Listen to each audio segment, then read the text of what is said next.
дедим эле да. Эми азыр жаңы дайындалдыңыз, ошол боюнча сиздин позицияңыз өтө керектүү болуп атат. Биринчиси айтсаңыз, ушул жанагы 1 сом кошулбадыбы ар бир литрге депчи. Андан сырткары отдельно налог на транспорт бар. Бул экөө кантип уйкаш келеби, анткени двойное налогообложение болуп калбайбы? Бул бир. Экинчиси эң орчундуу маселе, буну көптөр күтүп атат, ЭТТН боюнча. Базарлардын жана көтөргөн маселеси, жалпы эле бул маселени кантип чечесизби, чечпейсизби, жеңилдетесизби, же кандай жаңы руководитель катары, жаңы жетекчи катары сиздин ушул ЭТТН боюнча өзүңүздүн позицияңыз кандай?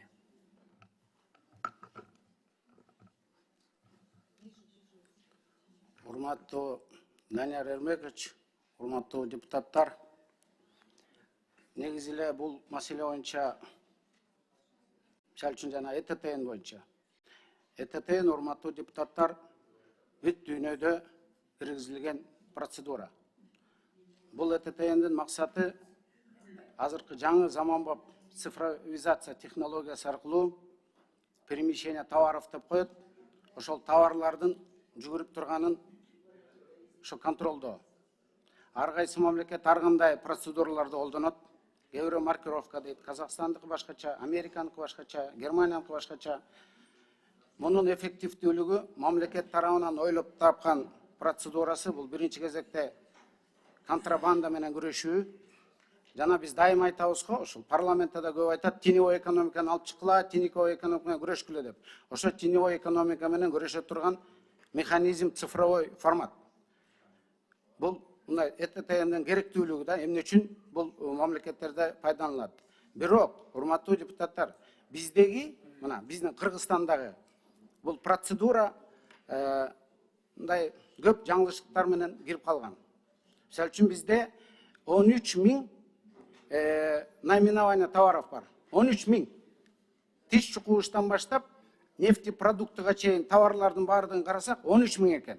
Тиш чукууч, эми ал тиш чукууч контрабанда болбойт да. Тиш чукуучту подделка кылбайт да. Ошондуктан мен ойлойм, азыркы жанагы коомчулук тарабынан, бизнес тарабынан болуп аткан сын пикирлерди мен эсептейм абдан орчундуу болуп атат. Анткени бул жерде баягы мамлекет тарабынан бул аша чабылып кетти. Биз сунуш кылып аткан механизм боюнча ушул ЭТТН 5 гана налогообразующий. Алмамбет Насырханович, бир мүнөт. Данияр Эрмекович, биз бүгүн салык кодексин карап атабыз да? Азыр ушул убакта. Анан баягы салык кодексин карап аткандан кийин баягы Министерство экономиканын орун басары маалымат берип баяндамасын окуп атат. Мен ойлойм да, ошол салык кодексин карап аткандан кийин ошол салык кодексинин налоговый инспекциянын да жетекчиси бар. Алардын өздөрүнүн ой пикири бар да. Ошон үчүн ойлойм да, Минэкономика эмес, салык кодексинин жетекчиси же болбосо ошол салыкка бүгүнкү күнү жаңы жетекчилик болду. Ошол бүгүнкү күнгө чейин ошол мамлекетибизде кандай салыкчынын жетекчисинин, салыкчынын кызматкерлеринин ордунда ызы-чуу болуп 3 миллиард, 30 миллиард деген сөздөр болуп атат. Урматтуу депутаттар, сиздер кандай карайсыздар билбейм. Жаңы президентибиз, урматтуу президентибиз жаңы жетекчине бүгүнкү күнү бекитти. Ошол киши трибунага чыгып кандай иштер болуп атат, ошол салык боюнча маалыматты толук берсе деп ойлойм да. Сиздер кандай ойлойсуздар? Мен өзүмдүн ой пикиримди айттым. Сиздер кандай колдойсуздарбы, колдобойсуздарбы, ошону карап койсоңуздар. Рахмат. Акылбек Толбаевич, сиздин сунушуңуз боюнча салык кызматынын жетекчиси чыксын деп атасызбы, кандай?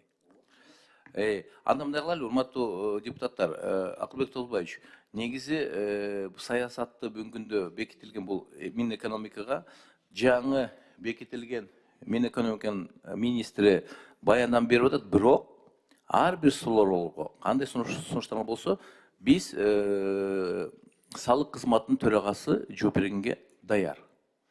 Биз эми кааласаңар бүт суроолорду салык кызматы төрагасына берсеңиздер болот. Мына салык кызматы төрагасы өзү чалып, мен даярмын, мен келейин, мен ар бир депутаттын суроолоруна жооп бергенге даярмын деп атат.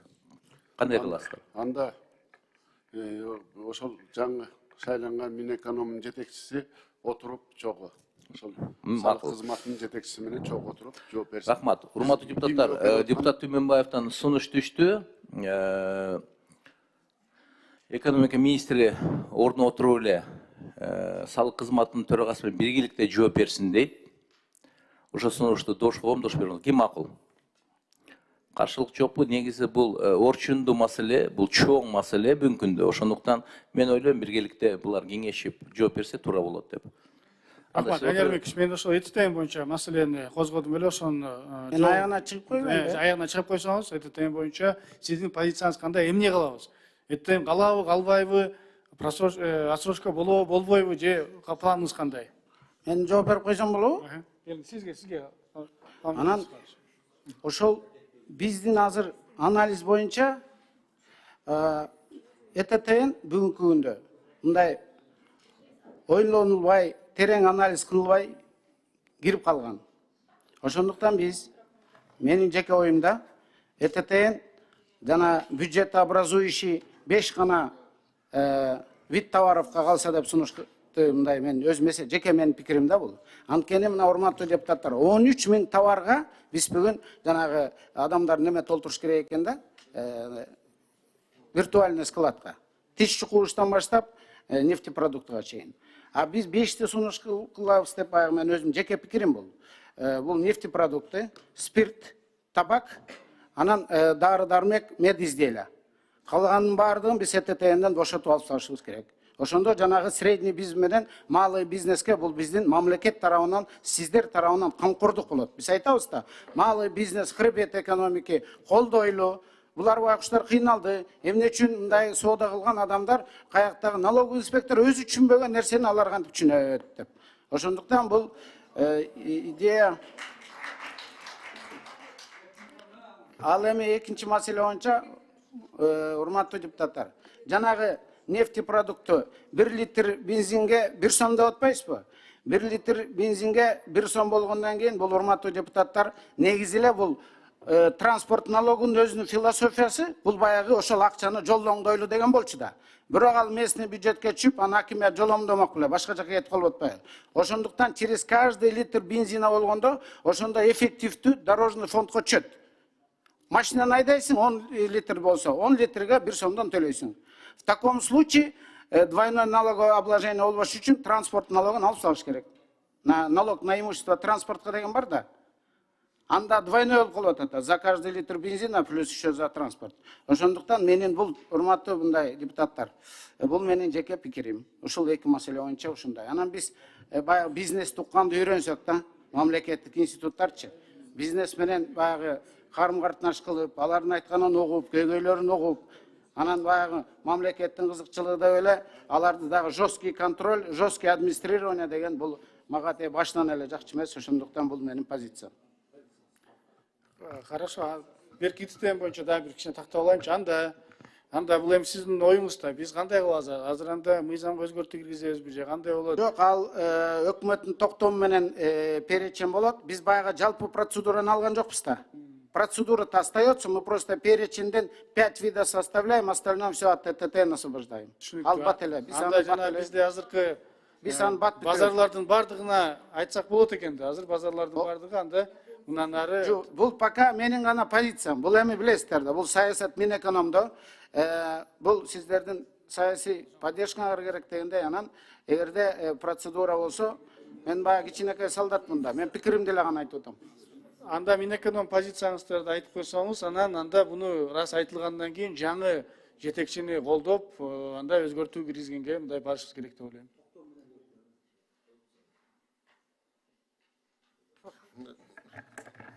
Даражалуу депутаттар, өзүңөр билесиңер, салык саясаты өтө татаал